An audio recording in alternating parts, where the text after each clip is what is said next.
Table here on the Black Star Network. I'm your host, Greg Carr, and this is our weekly hour when we spend time thinking about issues of specific concern to people of African descent and to others fighting for a better society. As we know, here at the Black Table, we have regular guests and segments, and one of our regular segments is our legal roundtable.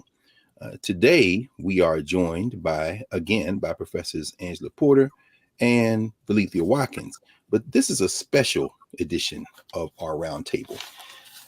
As we think about here at the table, how we jailbreak the concept of gatekeeping and hierarchy and the distinctions between those who might see themselves only as academics or only as community workers or activists, we don't honor those categories here at the Black Table. We're all learning and taking this journey together.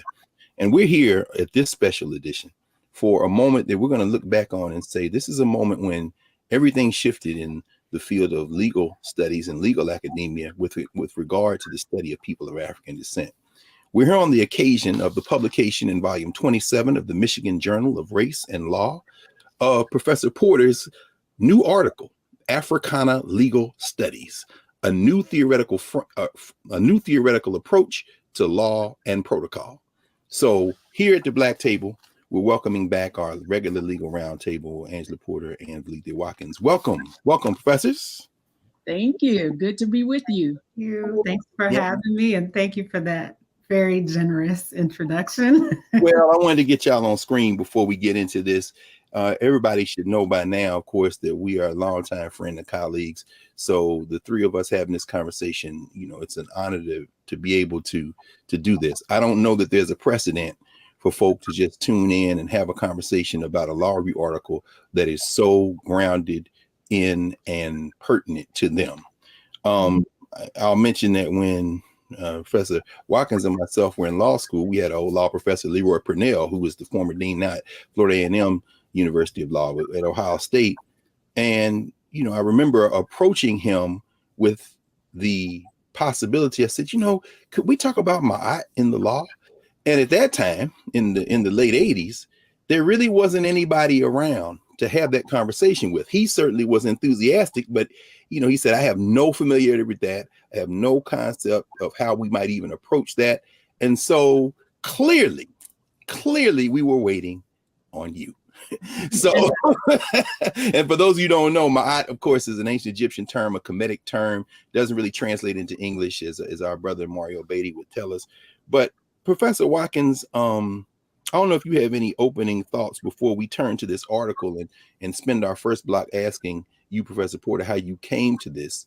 And there are very few people. You quote Ken Nunn, you mentioned Sophie White and a handful of others that might gesture toward the idea of grounding the study of law against something that is much more ancient in many ways. And you coined the term protocol and then explore some African terms. But Professor Watkins, do you have any initial thoughts before we ask Professor Porter to jump in and walk us through this article?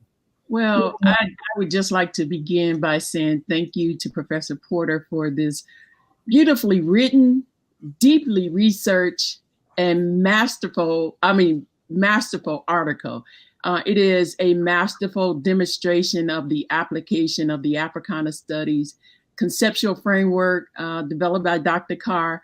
And it is going to be a powerful contribution to our collective conversation about consciously re-engaging and relearning and reconnecting to what Dr. Carr refers to as that unbroken genealogy that exists. So I would say I'm so excited.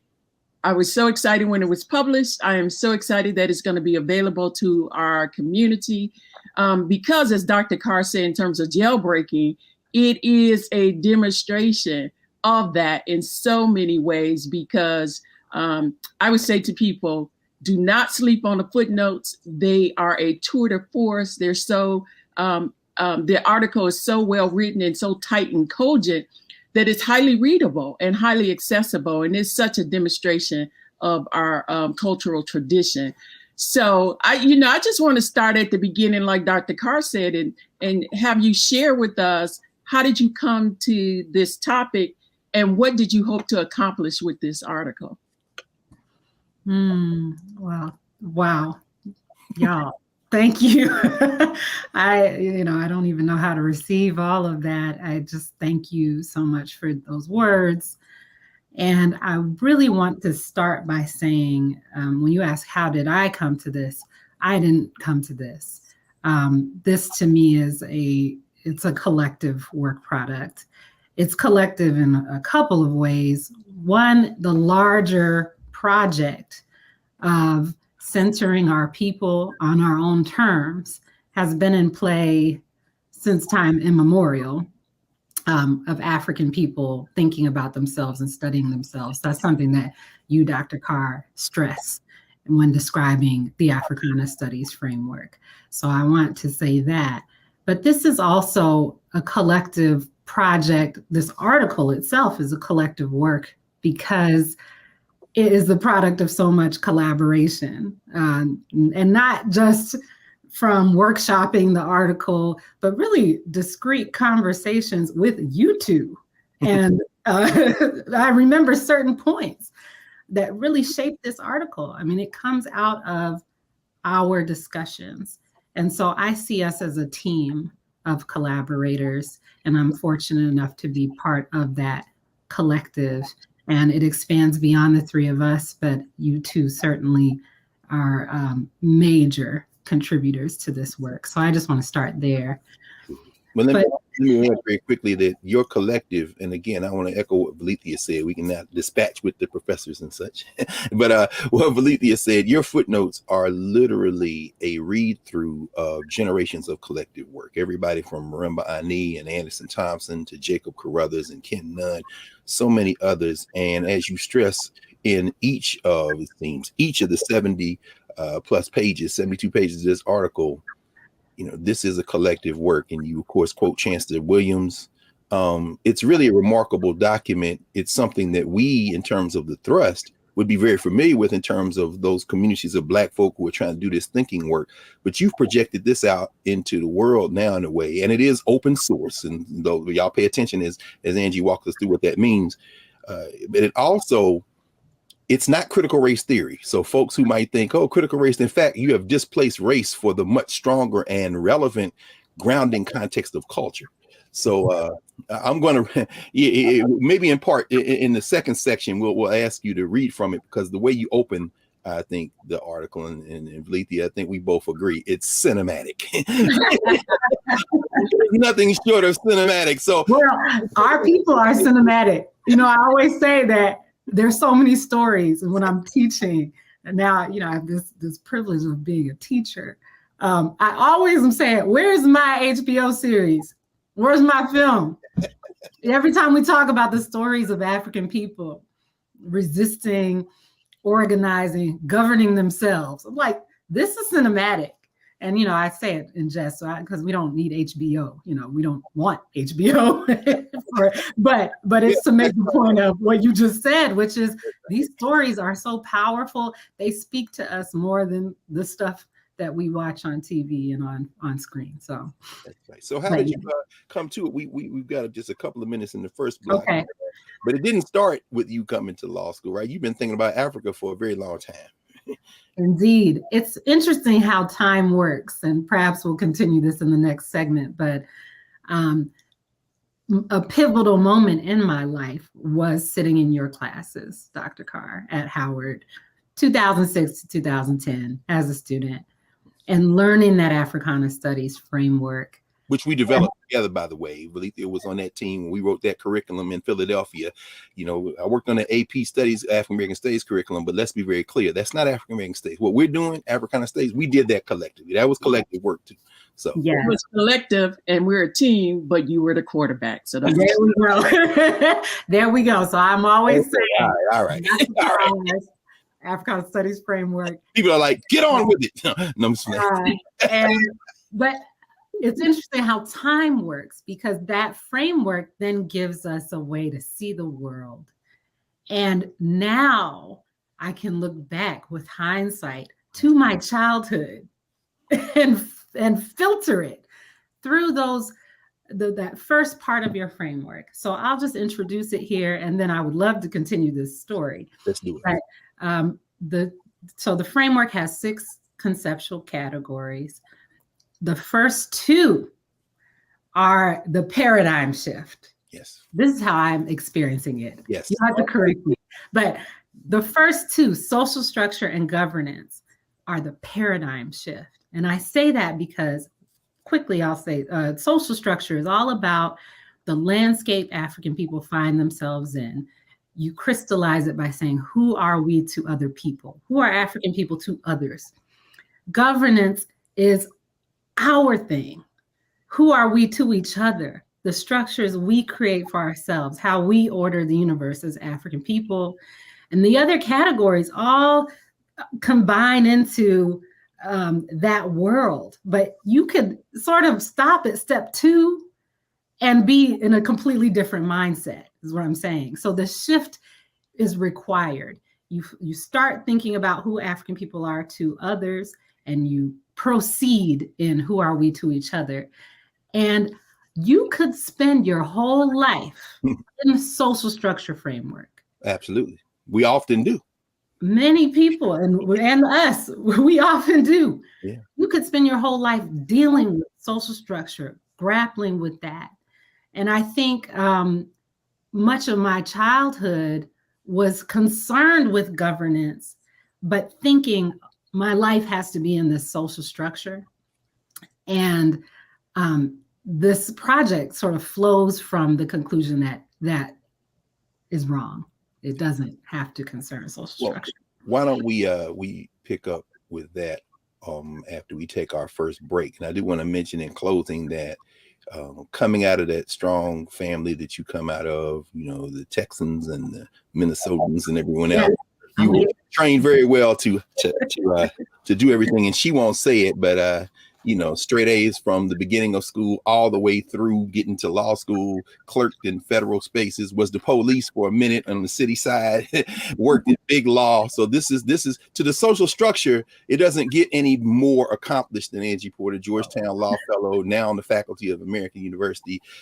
So editor of Howard's Law Journal. Editor of the Law Journal. That's right, the Howard Law Journal. And so, but now you're here, and the game is about to be reframed. So we're coming back on the other side of the break with Angie Porter and Felicia Watkins here at the Black Table, introducing this powerful article, Africana Legal Studies, a new theoretical approach to law and protocol. Back in a moment.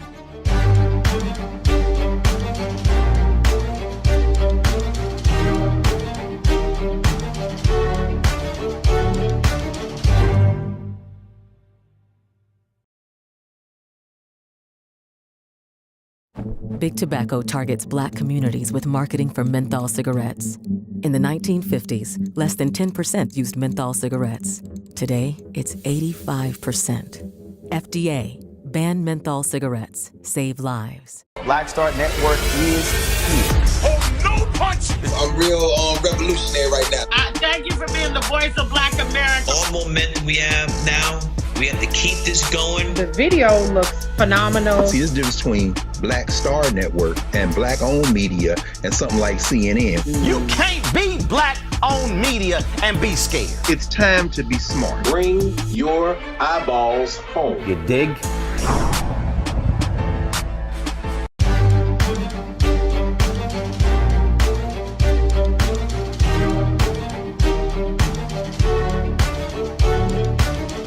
Welcome back to the Black Table here at the Black Star Network. Greg Carr with Felicia Watkins and Angela Porter, our regular legal roundtable. And Angie, you were about to continue in this conversation how you got to this. And Netta, I think, is the name that you propose instead of protocol. You said we got to even leave that language alone at some point. But please continue. Absolutely, yes, the comedic term. Well, I grew up in Minnesota, and I grew up in a very Black family. People think that, you know, every time I say Minnesota, people ask me, are there Black people there? And I say, yeah, of course. You know, we're everywhere. That's right. And I grew up in a small city, Rochester, Minnesota, where people came to that city to work. So they would either work at Mayo Clinic or IBM, had a pretty vibrant hub there for a while. We did have this sizable Black community. It's still there. And I think it was big enough to maintain some institutions, Black churches, but it was small enough to where it was very cohesive. And I only realized that after I left Rochester, that, wow, our community was tight. We all, all the families knew each other. The socioeconomic boundaries were not in play. We were all just together. And so that had a big impression on me, but it created this split of experience. I would go to school and be in what I would characterize now as the social structure, and come home just like my parents would come home, and we would have our governance conversation, our governance world. And I sort of just thought, that's the way of the world, to quote Earth, Wind, and Fire. That's the way of the world. And my parents were so just naturally intentional about making sure we knew our history, making sure we were confident and comfortable being us and being excellent at what we did. But again, there was this, you go to school, that's social structure. Ultimately, by extension, you'll have a career, that's social structure. When you come home to your family, your community, you're active in community, but that's just the way of the world. I come to the HBCU, Howard, and I sit in Dr. Carr's classes and I get this framework, and I don't even get it in those 4 years. I'm learning it, but I'm not like consciously understanding what has shifted. I just know something has shifted. And it's really, in hindsight, the primacy of the social structure in my life. It's understanding, I can be 100% about governance structure, no matter where I am, no matter whether I'm the police, as you say, no matter where I move in the spaces I go into, I can carry that center with me. I can center African people. And that's a very prominent element in your work, how we have to navigate those worlds. And in every space that you've been in terms of your legal training and then your work as a lawyer, public and in big law and private firms, you found ways to infuse that work with governance logics and ways of knowing, culture, meaning making. And as you trace the history of the Bamana people in Louisiana and before that set this framework, could you say a little bit about the tensions between law as we think about it and protocol as you've introduced this kind of new theoretical framework for us to give some language to something we all experience, but particularly those folk out there who practice law, who study law, and young people who are thinking about going to law school? Any thoughts on that? Yeah, well, one of the big tensions, there's two main tensions that we have to contend with as a threshold matter. One is that the governance conversation is missing from the discipline of law. I mean, when we go and we learn law, and I went to Howard University School of Law, so I'm still at the HBCU, but the discipline itself is inherently Western. It's inherently talking about European governance. So Africa is missing from that equation. And I remember looking at case books as I'm going to class and reading the books and writing in the margins, where's Africa? Because they would mention Greece and Rome. These books would go all the way back to classical Europe. And they would really sit in medieval England and all of this. And you're thinking, where's Africa and where are Africans? But I didn't really understand back then how to think about that fully. But I knew something was missing. Well, I'm thinking about the special issue of the Howard Law Journal y'all edited when you went after Abraham Lincoln. I mean, that's in the arc of, unfortunately, a lot of what we think is Black intellectual work in the legal spaces. And of course, Valethia, you remember when we were in law school, I mean, we came of age during the curriculum wars of the late 80s and early 90s. And of course, we've had Baba Mariba Kelsey here on the Black Table. And we would be deep into Africa, the study of Africa. But when we went into contracts and Civ Pro, we had not yet figured out a way to bring that in. I don't know if you yeah, you know that the initial way we try is when everyone else was getting joint, well, not everyone, but people were getting joint degrees in law and MBAs or law and public policy. We petitioned the law school to allow us to get a joint degree in law and Africana studies, and they had agreed to that. That's right. And so we were trying to walk that walk. Like, wait a minute, we need to bring Africana studies into the law. Right. And then, it's everybody's like grappling with this. I think I was imagining, okay, we would have a case book on torts or contracts, but it would only involve cases about Black people. It would only have cases, it would be like Black torts. You know, I used to think of stuff like that. But I just knew something was missing. There was Black tort. Yeah. Blackness is a tort. Right. We have been harmed. Blackness is a tort. Anyway. Right. Tort, by the way, means a wrong in law. No question. But I also was, when I was editor-in-chief of Howard Law Journal, I was writing my journal comment, and it was all about Kemet, ancient Egypt. But I had to figure out the legal hook, and I had to tie it to international law and antiquities law. Let's get the name of that article. It's called Pharaohs, Nubians, and Antiquities. International law suggests it's time for a change in Egypt.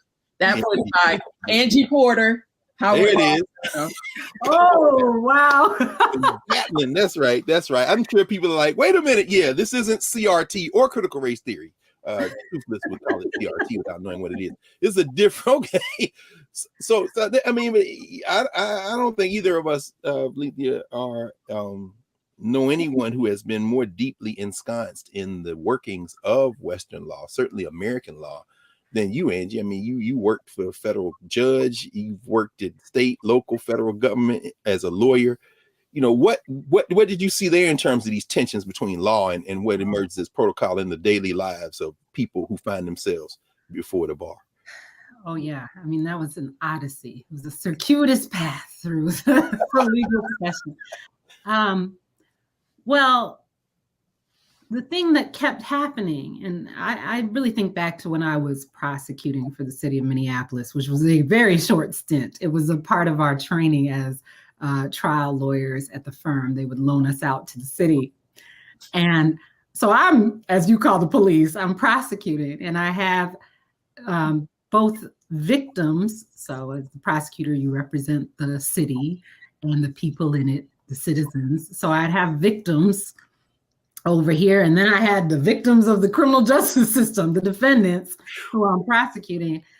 And there was this cultural thing of this feeling of this is just wrong by all of the Africans. And when I say Africans, I mean it in our Africana sense, a broad sense, continental and diasporic Africans, African Americans included in that. Which you explain in the article, yeah. So you had a sense that as you write in the footnotes of this article, everybody, including you, say this system is not for us. Right. You just knew. I mean, we all knew. We're all looking at each other. I'm prosecutor. I'm looking over at the, the parties. My God. And we're all just like, we know that this is messed up, and we know this is wrong. And there's something about when you are in the professional role, right, as a Black lawyer, and you can look at someone who is in the defendant's chair, and y'all are looking at each other at the same level.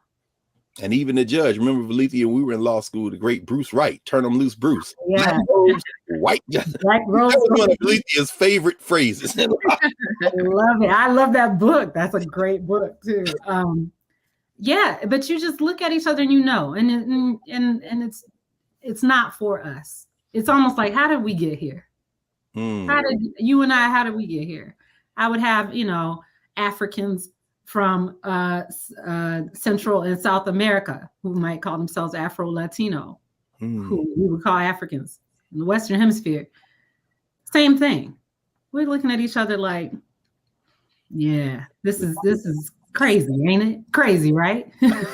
So those moments became moments for me to really reflect on and decide how I was going to move, what my next moves would be.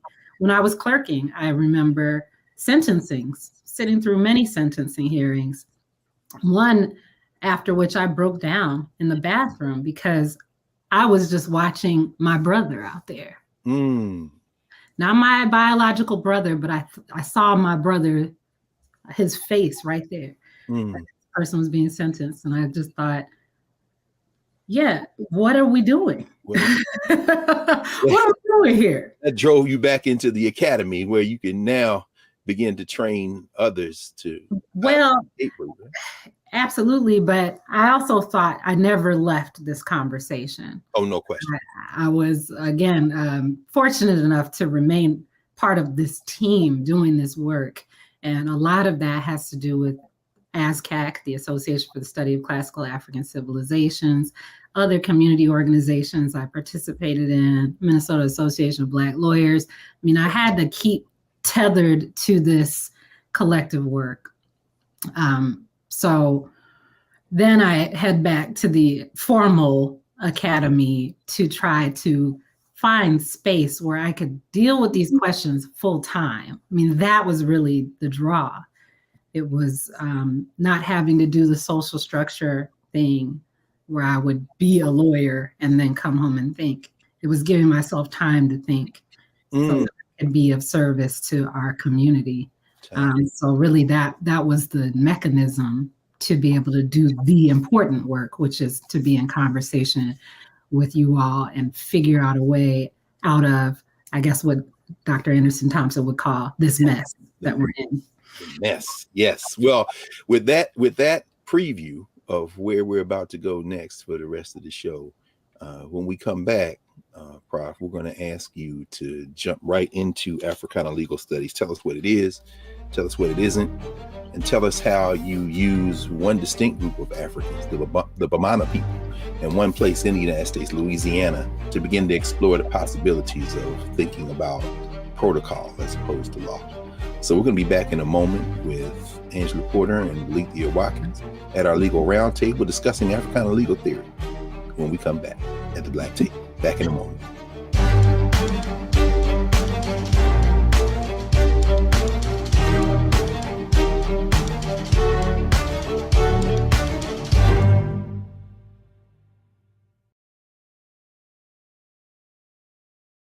Don't you think it's time to get wealthy?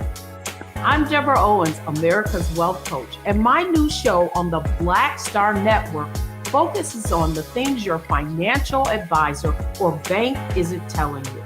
So watch Get Wealthy on the Black Star Network.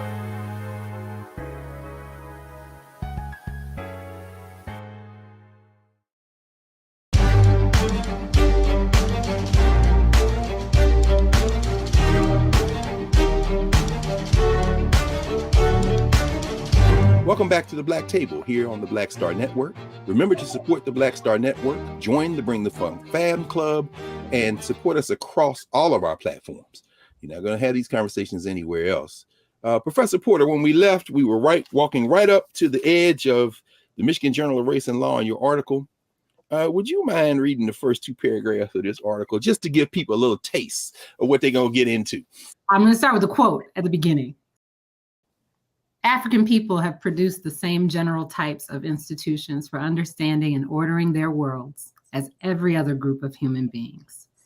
Though this should be obvious, the fact that we must go to great lengths to recognize and then demonstrate it speaks to the potent and invisible effect of the enslavement and colonization of African people over the last 500 years.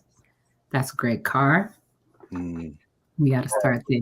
And Lethea Watkins and all of our teachers, Maria Kelsey and Anderson Thompson, and Jacob Corrales. Yes. So that's the Africana Studies Thrust. Okay. All right. I see you got me. Okay. Now, y'all get ready. Y'all get ready. Now, imagine this thought in your mind. Go ahead and read this. All right. I love this. All right. In 1743, a group of enslaved Africans from various estates in French colonial New Orleans, gathered held a musical ceremony sung in their native language, and discussed the actions and fate of a slaveholder named Corbin. Earlier, Corbin had threatened to shoot one of the enslaved Africans in this group.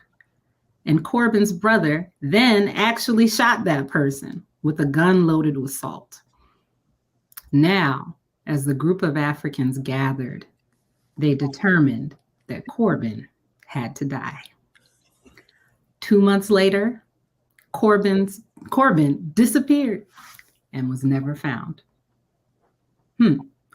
If we use a traditional Western legal framework to describe this situation, we might say that this group of slaves met, conspired, plotted to murder, and likely did murder Corbin.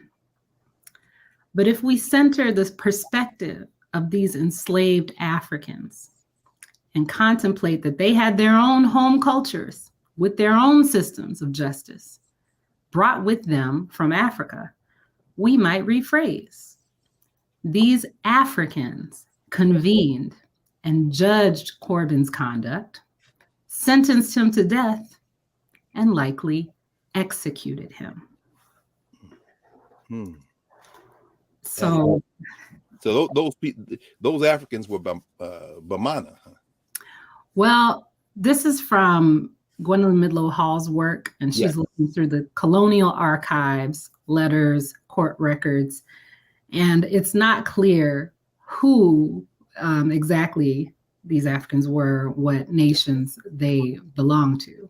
But we do know that the Bamana people are, they are thick in colonial New Orleans. I'm sorry, but Olivia, footnote 6 just makes me laugh out loud every time. Well, okay, let's see. What is footnote 6? Yeah, go ahead. Okay. They evidently sentenced Corbin to death and carried out his execution. Corbin disappeared after going out to hunt, and one of the members of this group, named Jeannot, threatened another slaveholder by saying he knew who killed Corbin. The others know what went down. And they're like, be careful. This is contemporary. Black people haven't done, hey man, you watch out now. I know killed Corbin. Exactly. So we laugh at, but what's the difference that you make this distinction between governance and social structure, but protocol? In other words, they're not just randomly out here. Walk us through that. And believe you jump in, please, at any moment, because this theory is grounded in this concept that these people have rules and they didn't forget the rules. You write beautifully about how these rules didn't evaporate as they came across the water. Those are your two major concepts. You make a real distinction between protocol and law, and you say they should not be equated. So yes, just walk us through what protocol is. Thank you. And also, Dr. Watkins, thank you for helping me with the Corbin story, because your help was there. So I got to give you a shout out.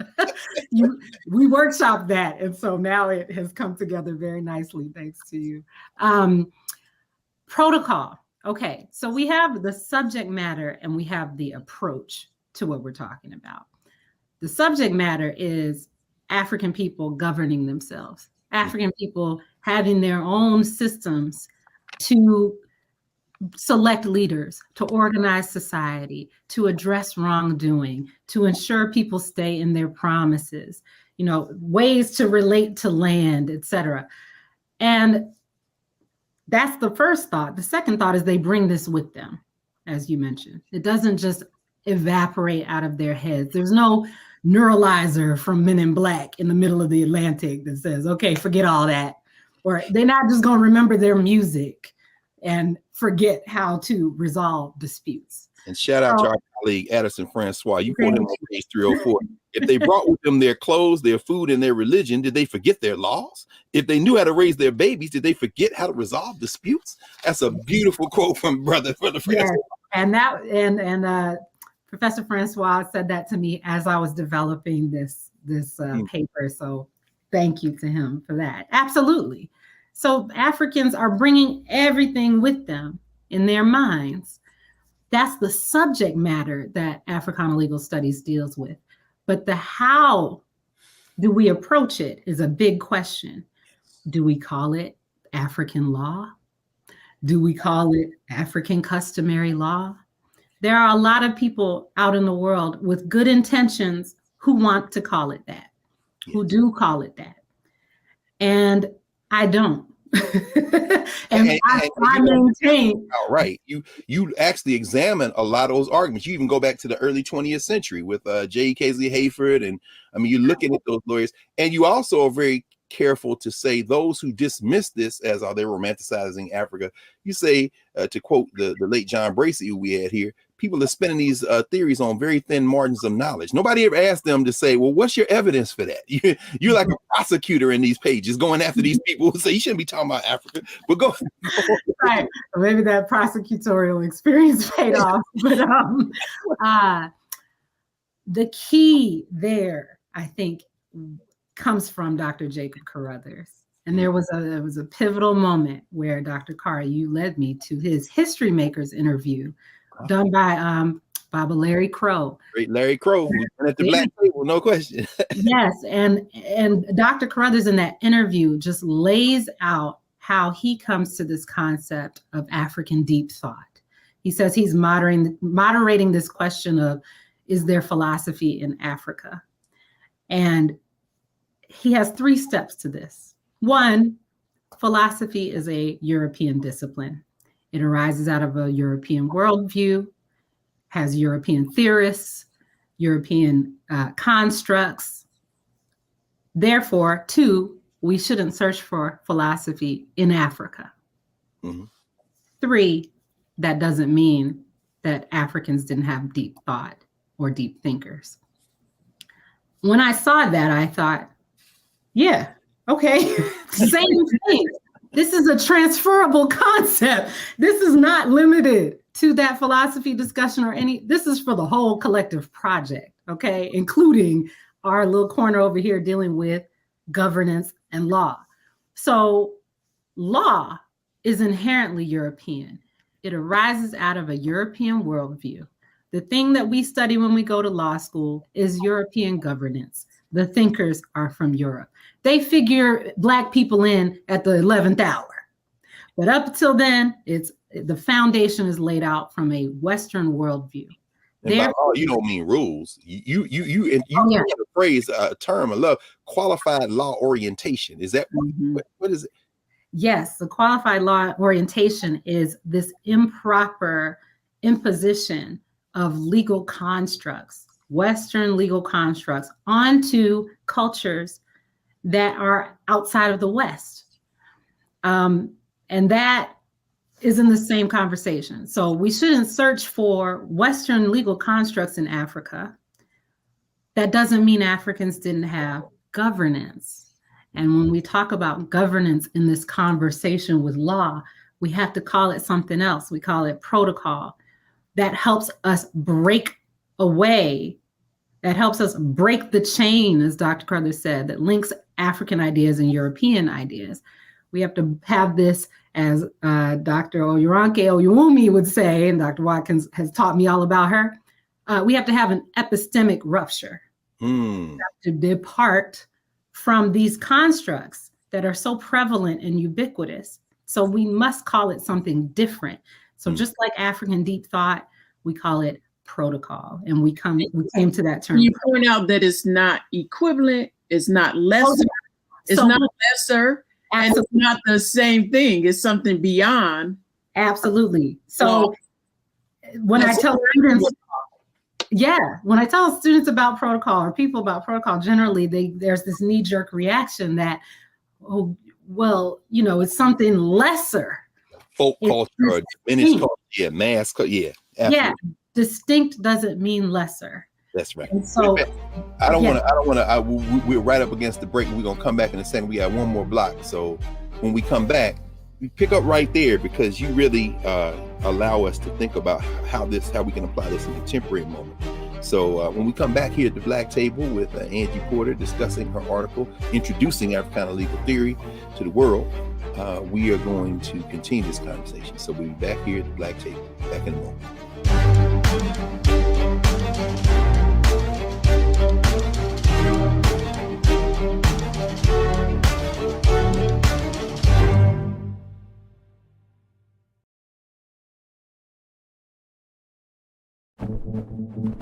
For decades, the tobacco industry has deliberately targeted Black communities and kids with marketing for menthol cigarettes. It's had a devastating impact on Black health. Tobacco use claims 45,000 Black lives every year. It's the #1 cause of preventable death. In the 1950s, less than 10% of Black smokers used menthol cigarettes. Today, it's 85%. Ban menthol cigarettes. Save lives. When you talk about Blackness and what happens in Black culture, we're about covering these things that matter to us, speaking to our issues and concerns. This is a genuine people-powered movement. There's a lot of stuff that we're not getting. You get it, and you spread the word. We wish to plead our own cause. Too long have others spoken for us. We cannot tell our own story if we can't pay for it. This is about covering us. Invest in Black-owned media. Your dollars matter. We don't have to keep asking them to cover our stuff. So please support us in what we do, folks. We want to hit 2,000 people, $50 this month, raise $100,000. We're behind 100,000, so we want to hit that. Y'all money makes this possible. Checks and money orders go to P.O. Box 57196, Washington, D.C. 20037-0196. The Cash App is $RM Unfiltered. PayPal is R Martin Unfiltered. Venmo is RM Unfiltered. Zelle is roland@rolandsmartin.com.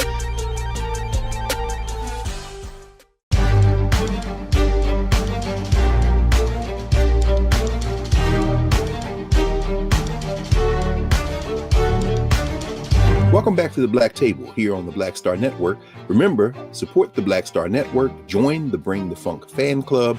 It is your support that allows us to have these conversations.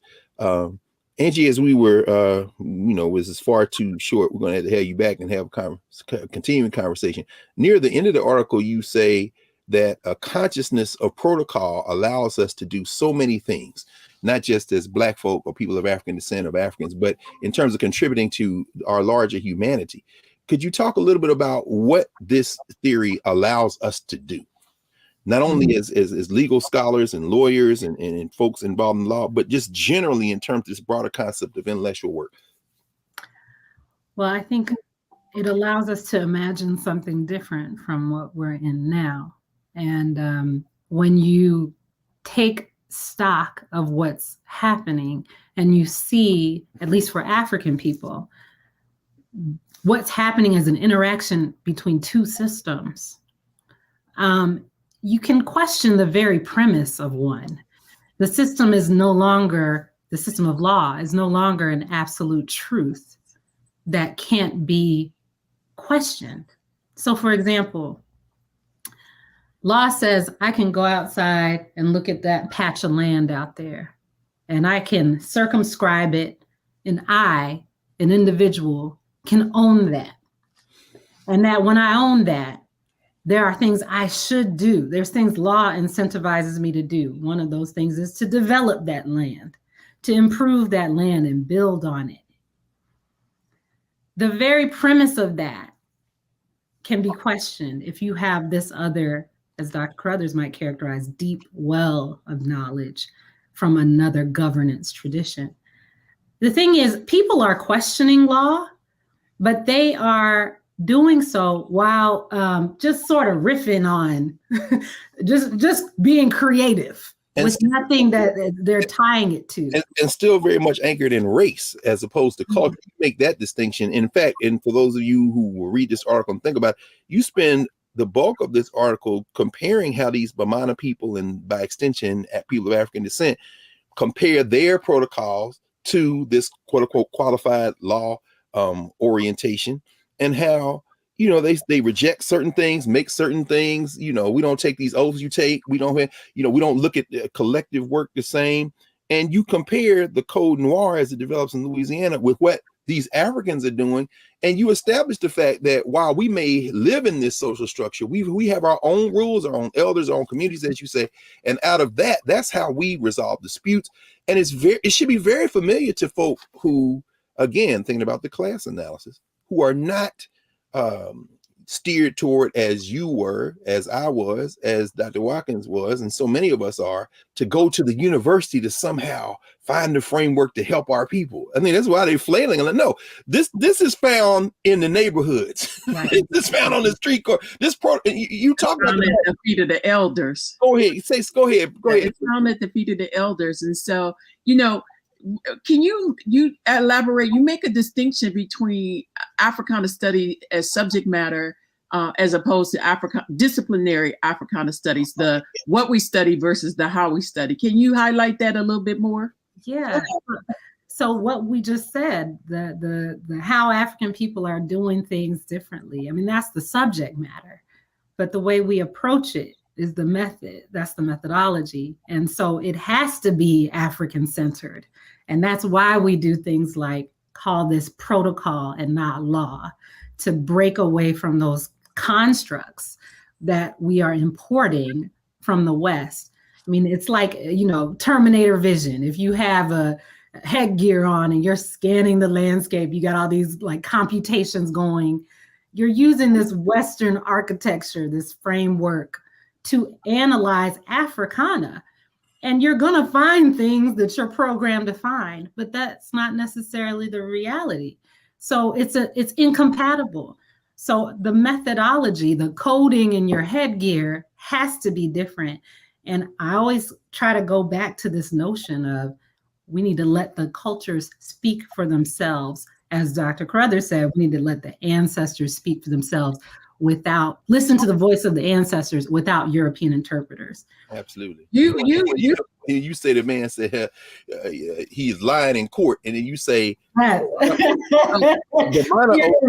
minor ancestor swearing to that cross don't mean nothing to me. And immediately when you say word is bond, you may say anything to the judge, but to your sister. Absolutely. This is it. It's like the Bamana are making oaths to their ancestors. So you bring them into Louisiana French colony and put them in court and say, make this oath to this crucifix over here. They're looking at that like, well, who is this? Besides my slave master. Right. And so they, okay, I'll take this, whatever y'all say, but my oath has already been made, and that's to my ancestors. Right. And so when the others say, that's on my mom's, as we might point to Pierre and say, the Bamana always lie, they're not lying to themselves. Professor Porter, you, Angie, you have a quote that I found you have many quotes that are very powerful, but the one that stood out to me right now I want to share is called, you say, resistance not only challenges a thing, it champions another thing. And I think this intellectual work demonstrates the testimony of the truth embedded in that quote. Your poem, Imagine a World, yes, is so powerful as a tool and technique to make this more concrete as we give life in words to envisioning something different. Can you share some of that? Because I think that very last one of your musing really fits this whole conversation people are having about not wanting to teach African thought and the African orientation to our students today. Yes. Can you share at least that last one, but all of them? Well, yes, I'll quickly do it. And I know we're low on time, but this actually comes out of just my musings as a kid in Rochester. I used to think, like, what if we flipped a switch and all the white folks were Black? But that would have been just subject matter. That would have been race. And now we come to methodology. It's not just skin color that would change, it's the culture would change. The way of doing things would change. The governance would change. So I'll read the last one, which is this. Imagine a world where the curriculum at my school, my university, my law school deeply explores African systems of thought without apology, without controversy, without question. That's a good place for us to pause. This is open source, meaning everybody watching here can get this. Where can they find it, Professor Porter? Yeah, so I'll give y'all the link, but it's through the Michigan Journal of Race and Law. They're an open access journal. So if you look at their current issue, the article will be there. That was really important to me. In fact, I only submitted to journals that did that because a lot of journals require you to pay or they have some sort of paywall, and that is antithetical to our project. So please feel free to access it. And if you have any trouble, you can always email me and I'll send you the PDF. Okay, and you're already at work on the next building block. Yes, it's going to hit on a little of what Dr. Watkins just raised, which is the resistance, championing another thing. So. Excellent. Well, we'll of course have you back when you do that, but a long time before that, because our legal roundtable will be convening again soon. Oh yes. Well, Dr. Watkins, I think we can congratulate our colleague, huh? Yes, this is a beautiful work of Sankofa. It is going to be, it's such a rich example of, you have raised the bar, and it's such a rich example for those who want to follow in your footsteps. So thank you again for this very thoughtful and powerful analysis. And we look forward to your future endeavors in this innovative and exciting field known as Africana Legal Studies. Yes, thank you. Thank you both. Of course. So we're going to come back in a second and clear the table and get ready for next week here at the Black Star Network's Black Table. Back in a moment.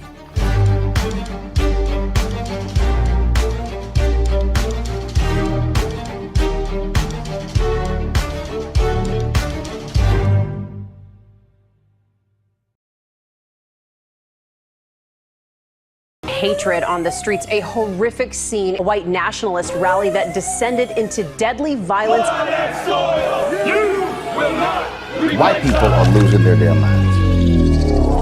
As an angry pro-Trump mob storms the U.S. Capitol, we've seen We're about to see the rise of what I call white minority resistance. We have seen white folks in this country who simply cannot tolerate black folks voting. I think what we're seeing is the inevitable result of violent denial. This is part of American history. Every time that people of color have made progress, whether real or symbolic, there has been what Carol Anderson at Emory University calls white rage as a backlash. This is the rise of the Proud Boys and the Boogaloo Boys. America, there's going to be more of this. Here's all the Proud Boys, guys. This country is getting increasingly racist in its behaviors and its attitudes because of the fear of white people. The fear that they're taking our jobs, they're taking our resources, they're taking our women. This is white fear.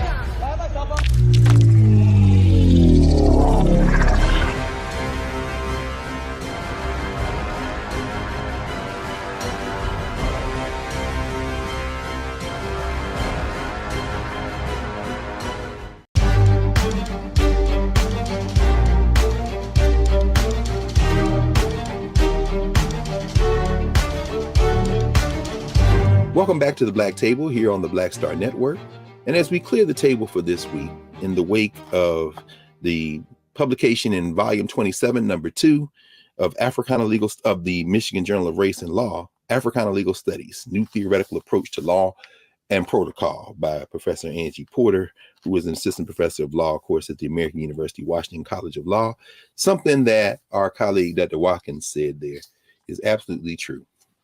Angie Porter has raised the bar, not just RAISED, the bar, but potentially RAZED, the bar, because by reducing law in the Western concept to where it should be, one of a family of discourses and ways of knowing in the human community, and by reimagining how we approach this, Angie Porter has thrown down the gauntlet. She is well equipped to do this. And as she said, she's not the only one who can do this. We can't do it by ourselves. Everyone needs to join this. So if you're out there in high school or elementary school, middle school, you've always dreamed of being a lawyer, you just saw what it looks like intellectually. You can do the work that you need to do to advance our project, not only for African people, but for our common humanity. And you can do it from where you stand culturally. Again, critical race theory is a very important set of theories and concepts, but this is something different. This is looking at your mama and saying, the values you taught me, I can use my tools to push those values into the world and transform the society. So we are deeply grateful to Angie Porter for doing this. And y'all get this article. We're changing things. You know, some of y'all say, I never would read a law review article. Well, you'll read this one because you're going to see yourself on every one of them 72 pages. So we'll see you next week here at the Black Table, here at the Black Star Network. We're very proud of the network. It's growing by leaps and bounds. Join the Bring the Funk fan club. Continue to support us. Download the app. And we'll see you next week.